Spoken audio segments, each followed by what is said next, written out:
Hello, and welcome to another episode of Essential English for Conversations.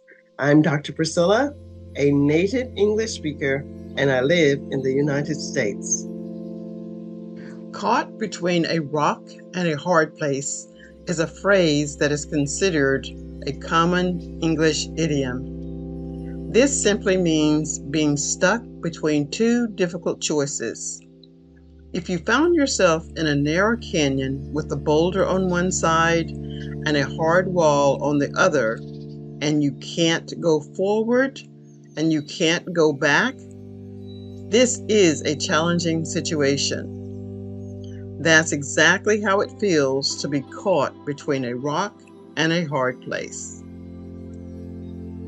Imagine a student who can't decide between studying for a critical exam or attending a once-in-a-lifetime concert.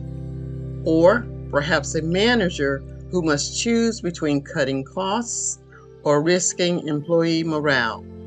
They're both between a rock and a hard place.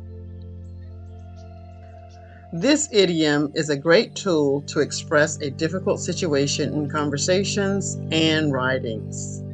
Remember, English is full of such interesting idioms to make your communication more vibrant. Did you enjoy this quick lesson? Then show some love by giving a thumbs up and subscribing to the channel. Keep learning, and remember, every idiom is a story waiting to be told.